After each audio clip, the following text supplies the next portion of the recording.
we just gonna have to we have to hey we do what we got to do. So y'all listen because it's gonna be a very good conversation. So just listen, and then save all that Teddy Riley commentary because I don't need it, and I will kick you off the chat. We this is something that's bigger than me. I got all my G's. My 5G is popping in the crib right now. My 5G is official. Every G is in place. So it's not me. So we just gonna keep moving though. Thank y'all for staying with us. We just gonna keep going. We're gonna keep I'm good now. Is that I'm good? All right. All right. So delete all them other ones that's on your timeline that we just we just see. All right. So we back at it. All right. Y'all play too much, man. We trying to embarrass me in front of company. Play with me. Hey Ray, what's up with you? Our premium platinum original. All right, we just gonna go through it. This is what we're gonna do. All right, so welcome to the program on Let's Go Live with Lamont King. This young lady, she's a professor at Georgetown, academic director. I'm sorry, academic director of the Community Scholars Program, Georgetown's 50-year-old scholarship program for first-generation low-income students. She has a PhD in American Studies and an MFA, Masters in Fine Arts, in Creative Nonfiction. She teaches writing and African American lit, and her work has appeared in numerous reputable publications. Please welcome to the program.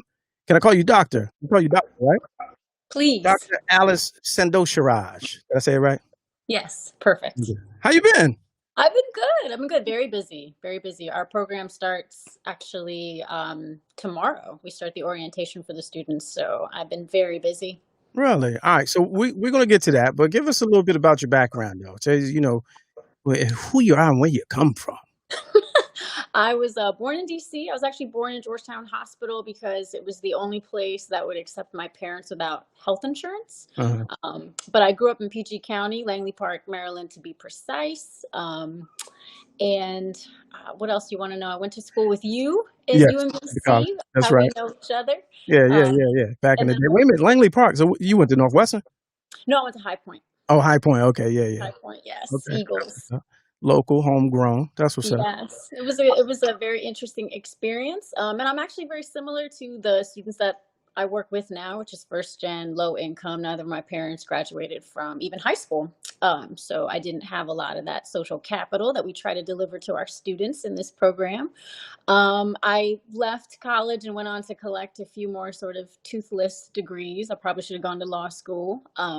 And then I ended up at Howard for a little while. I taught there for several years. It was an awesome experience. It was fantastic.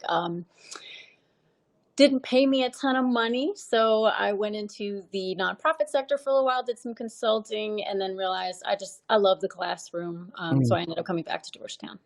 Now, real quick, can you turn your camera horizontal? They're saying that you're like cut off, turn it that way, and then see if you pop regular. There we go. Is that better? Right. Yeah.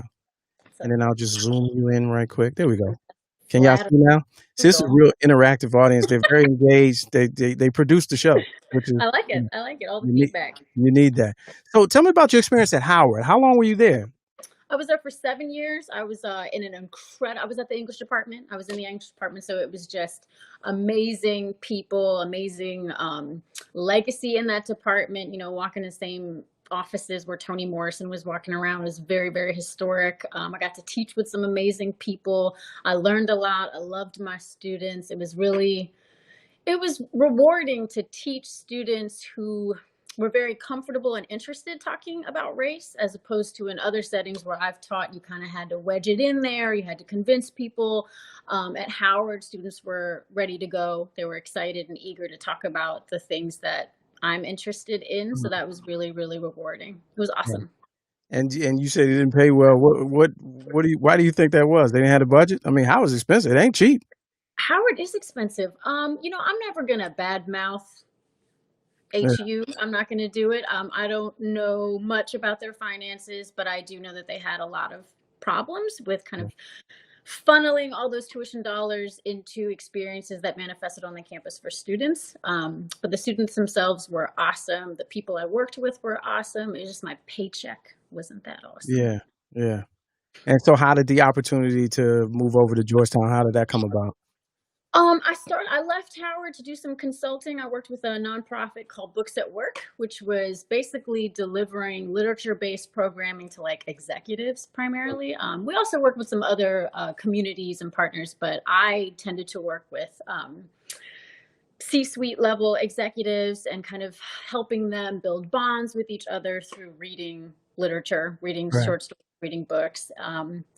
And I discovered through that experience that I much preferred working with students who needed me as opposed to CEOs who maybe could get their enrichment elsewhere. I mean, that work was rewarding too. It was awesome Right. in a way, but I just figured I love teaching. I like working with young people, especially young people who haven't had much exposure to people who look like me in the Mm. classroom. Like I can't tell you how many times at Georgetown I'll have students come up to me and say, "You're the first brown person, brown woman I've had, in front of the classroom." So that is a very rewarding Wow. experience. I decided to shift to that full Yep. time. Now, can you speak to like the caliber of student, right? So you taught at Howard, you teach at Georgetown. There's always this discussion on whether, HBCUs can put out our best and brightest. Um, are they the same type of student? Are they on par with, with Oh, that absolutely. big Ivy League? Because Georgetown is considered Ivy League, correct? It is Ivy League adjacent. Jason, Uh, okay, yeah. that we call it peer institutions, but so Georgetown will often refer to itself as a peer institution with other Ivy Leaguers. I don't know if Right. Ivy Leaguers consider Georgetown to be on par, but it is an elite institution for sure. It's a very elite PWI. In terms of the caliber of students, Georgetown and Howard the students themselves are dissimilar in terms of where they come from, and maybe some of the various types of social capital. I mean, it varies. At Howard, you have, very wealthy students, you have very working class students, you kind of have the whole gamut. Whereas at Georgetown, most of the students tend to be white and wealthy, with the exception of the students that I work with primarily. But in terms of intellectual capability, very similar. Howard Mm. students also, I think, had more. I'm not going to badmouth my Georgetown students. Howard students have a particular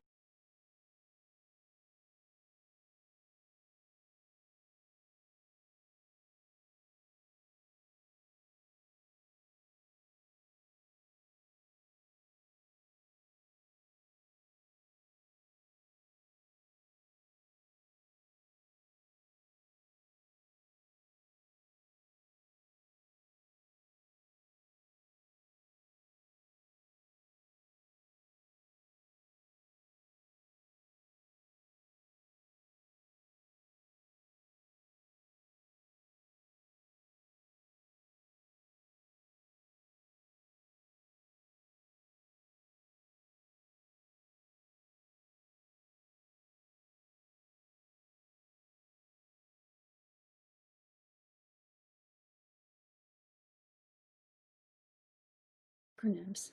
Like Yeah, well, they yeah, love sure. that shit. Yeah. So PWS, I mean, they just sometimes they're just rolling on. I don't even know what we're talking about half the time. But yeah, Right, they love HBCU, PWI, right. Figley, all that stuff. We have a lot of different acronyms for Well, folks. I mean, HBCU has been around, but I remember having to explain to people that went to black schools what PWI was. Yeah, And I I was mean, like, I had to have it explained to me. I was right, like, "What are you talking yeah. about?" I was But like, that that's shit is our way of saying we don't go to a HBCU. You know what I mean? But so, exactly. all right, so let's talk about the program that you said Yeah. just started. So it's a summer program. Is that for incoming freshmen or?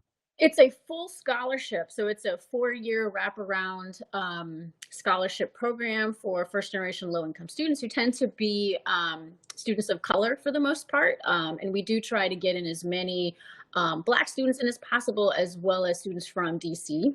So that was kind of the original goal of the program, was to get more students from DC on Georgetown's campus, because Right. Oh, okay. folks felt like it was, we've got this great university in DC, but yet we're servicing, we're providing education to folks outside of the community. So that's how it started, and then it sort of expanded. But it's a full 4-year scholarship. It's a wraparound program. So we provide kind of everything the student needs. So, for example, we do a summer program that extends into the fall. And, some students didn't have hotspots or Wi Fi access or Right. laptops. We provided that for students. It's basically just everything that we can give give a student so they feel comfortable learning at Georgetown. They feel on par with their classmates. So they, everything is covered. You sometimes have students from California who don't have winter clothes. So we provide them Mm, with winter coats. So just everything we can do to provide students a safe place and some social capital so that they can thrive and accomplish things and also enrich the experience of their classmates because it's not right. just about providing the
Because they're the ones that they're taking to the streets right now.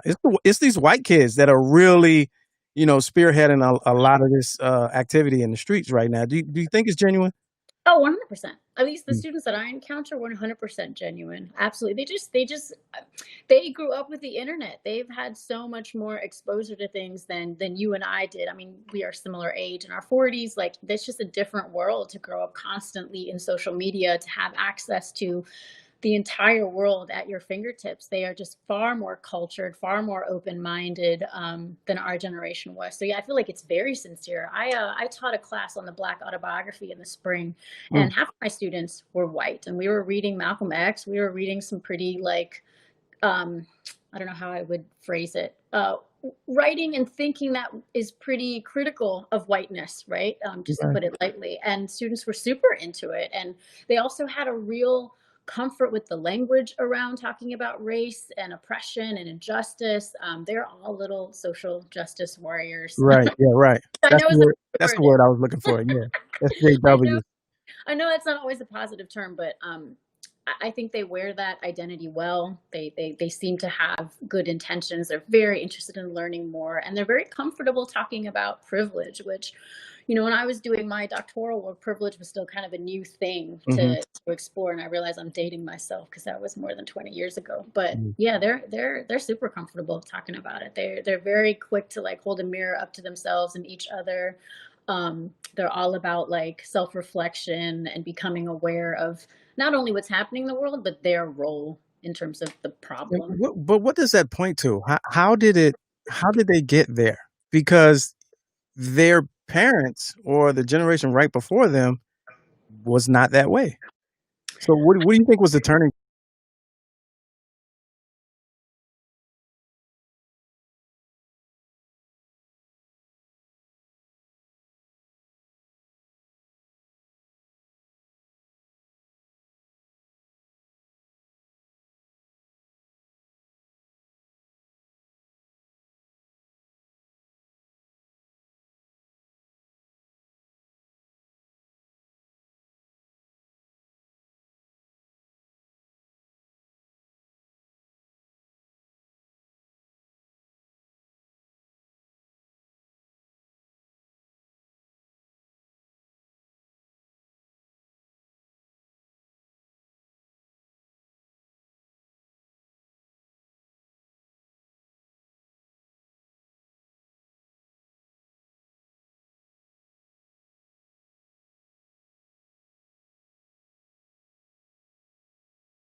he's the opposite of king, he's a bad guy, he's full of hate. They didn't have that impression because they had no impression really. Oh, okay.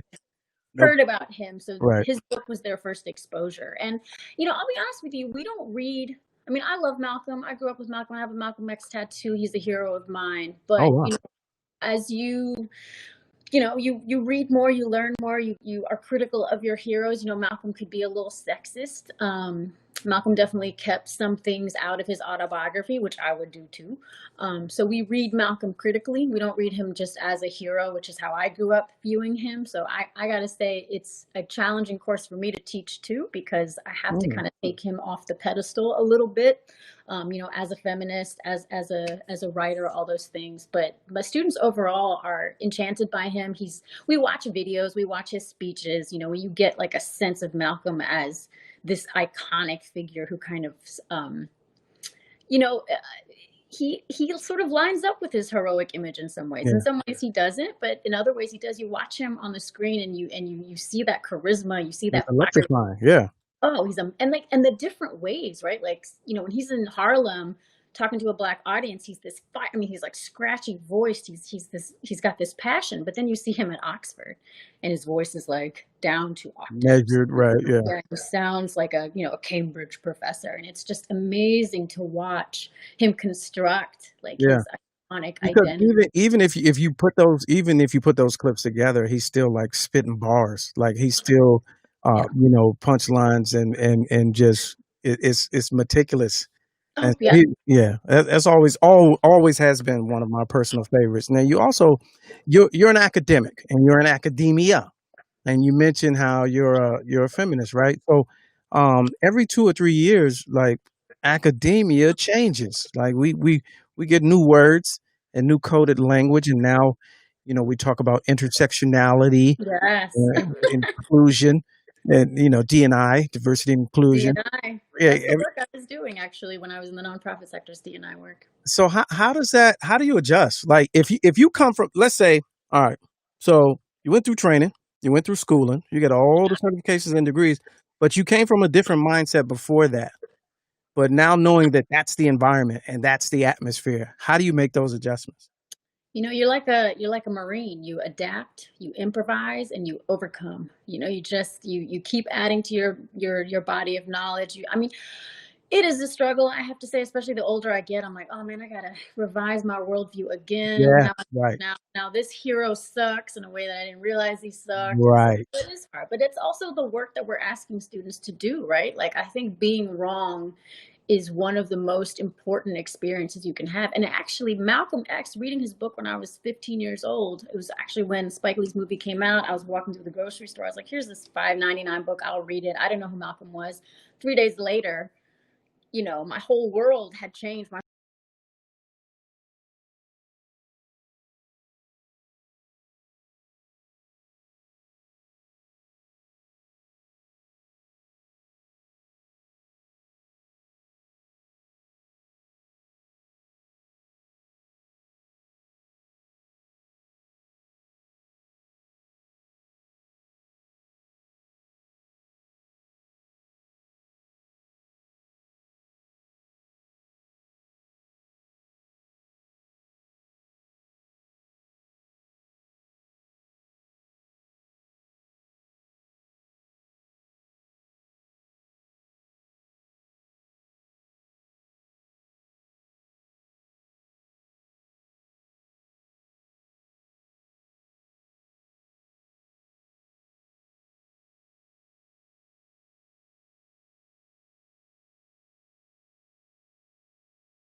what we're looking for in terms of the scholarship are students who have shown that they take advantage of every opportunity in their community, whatever that is. So if you're in a real rural place and there aren't a lot of things for you to do, if you can show evidence that you are taking advantage of what is available to you, that to us signals a student who is interested and motivated and would thrive on our campus with support. What's the name of it again? The Community Scholars Program. Community Scholars Program at Georgetown University, and you're the director of the program? I'm the academic director. So Academic director. Yeah. Dr. Alice Sandosharaj, UMBC alum, Langley Park survivor. Unfortunately went to High Point High School, but hey, it's all good. You made it. I appreciate you stopping by the show. Thank you for having me. This was super fun. Yeah, if you want to come back, we'll have you. We'll talk about higher education and some other angles and keep it moving. Let's do it. All right. Appreciate you. Have a good one. Bye. Dr. Alice, ladies and gentlemen. All right. So look, let me address something real quick because it's gonna be a short show. I appreciate y'all for tuning in, man. Listen, I'm doing an interview and I'm watching the comments because I'm just that talented. Y'all are silly as shit, man. Y'all are so disrespectful. We're having some technical difficulties based on whatever platform some of you are watching. I don't know why. I'll figure it out after the show, but I wanted to push through because the show is called Let's Go Live, and I didn't want to shortchange anybody. But y'all silly as shit in these comments, man. I've been reading them. Y'all don't know how to. I can't take y'all nowhere. Showing out in front of company, man. It was a great interview. I do need security. I don't know why they said y'all saying that it's because I opened up the show talking about Jade. All I did was a recap. Jade and Will Gate. But no, it was definitely a great interview. So I'm gonna try to pull what I can and repost it on YouTube. Community Scholars Program at Georgetown University for first generation low income students of color. It's a dynamite program. And so I probably have to have her on again to talk about it. But y'all wild in the comments, man. Y'all silly. All right. He said I froze up and all of that. Hey, man. I don't know what to tell you. It's unfortunate. Well, this is what happens. It's you know who I blame? I blame Roland Martin. It's my campaign. I'm about to make him my arch nemesis. He's supposed to be on the show, but we ran out of time. So there's that. So I'm gonna try to close on a word from an elder, because this is I don't know what y'all can hear and who can hear it, but anyway, I appreciate y'all for tuning in today. Tomorrow is the day before the holiday, so I believe we will be here. I think Karen Hunter may be stopping by. So we're going to have some fun, all fun and games. My man John Watson is going to be here. And y'all funny, though. All right, we're going to close as always. We like to hear a word from an elder in a segment that I like to call Hi, Dad. So, yes. All right, there it is, ladies and gentlemen. Your show for today. Happy every day. This is Alpha Papa's Reflections for Today. Back when the COVID-19 quarantine was first implemented, my wife and I made our first online grocery order. We did not know how to navigate the online service. We thought that we were canceling items that we did not need. When the order was delivered to our home, we ended up with 3 of everything. The next day, a young friend shopped for us and picked up some items that were out of stock online. When she came to the house, she would not take any money from us. However, she would barter with us. So the extra items came in handy for us. We have had friends and family deliver various items of need to us. We would like to thank all of them for looking out for the elders. One short story.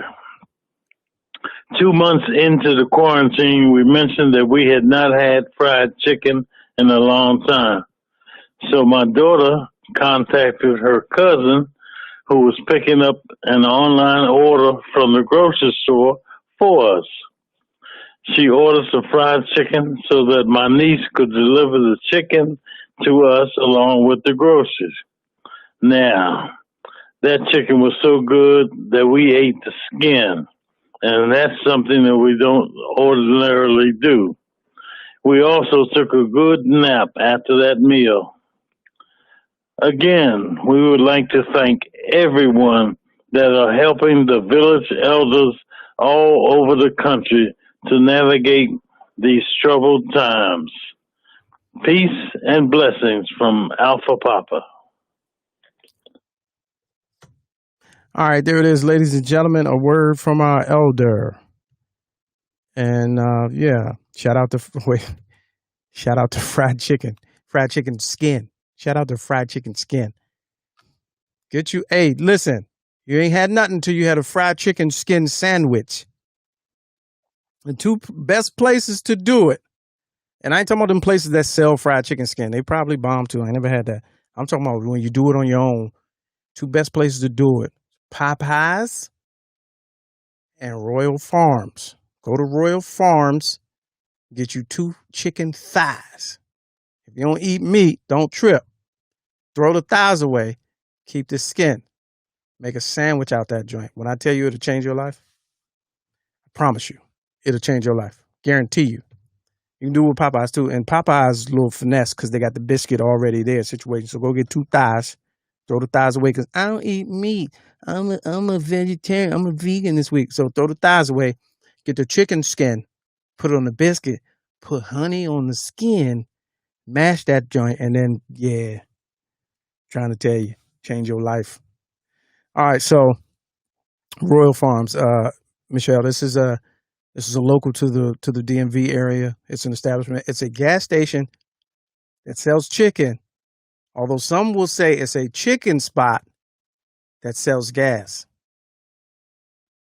Depends on who you are and who you're asking. All right. But it's the best gas station chicken on the planet. It might actually be the best chicken, period. So next time you come to this side, these parts, I know they don't have it in Boston, but when you come to these parts, Royal Farms, get 2 chicken thighs, throw the thighs away, and make a sandwich out of the skins. Change your life. All right. Honey on the skin. Yes, sir. Honey on the skin. All right. So tomorrow, I think Karen's going to be here. If not, if the show starts tomorrow, we will be on, but it's all fun and games. It's a holiday, so you never know. Shit get weird. You know how y'all be acting. And again, if you celebrated Juneteenth, I want to hear that 4th of July jazz tomorrow. Matter of fact, hey man, go to work tomorrow. Ain't no holiday, ain't no day off. Go to work. You know what I'm saying? Like I said yesterday, I want to hear the Star Spangled Banner. Bom, ba, bom, bom. Don't do it. Don't do it. And no, I wasn't talking about Jada today. I was mentioning that I said that she should do the Red Table Talk, and then Jada today announced that she was going to do the Red Table Talk. So that's all I was saying. I'm not dragging through them headlines for 2 days straight. We got shit to do. We got other shit to talk about. All right, that's it, man. I'm gonna try to sort out these technical difficulties and see if I can post that interview, a clean version. Yeah, and see if we can get to the bottom of it. But I appreciate it, man. I thank y'all for tuning in. Also, let me go through the motions. Gotta go through the motions because I'm a professional, and even though shit ain't go right, we still gotta become a patron. Join my Patreon. If you don't understand Patreon, shoot me a message on my social media. I'll explain it to you. It's a way to subscribe to me. We use a monthly subscription, and you have access to all my content that other people don't have access to. All right. If you just want to give a couple dollars now, I'm taking $1 from every view. I would appreciate it. That's my Cash App, Lamont King 06. And please follow me on all social media, Mr. Lamont King. I need my numbers up. YouTube, we got to get to 1,000, man. Try to get to 1,000 before this weekend is out, man. Share these videos when you see them, the ones that work. Subscribe to the channel, turn the notifications on, all of that. Visit Drunken Fruit, that's our partner. And shout out to our executive producer, GC is our executive producer. And I'm sorry, Roland. I know you're standing by, but we ran out of time. We'll try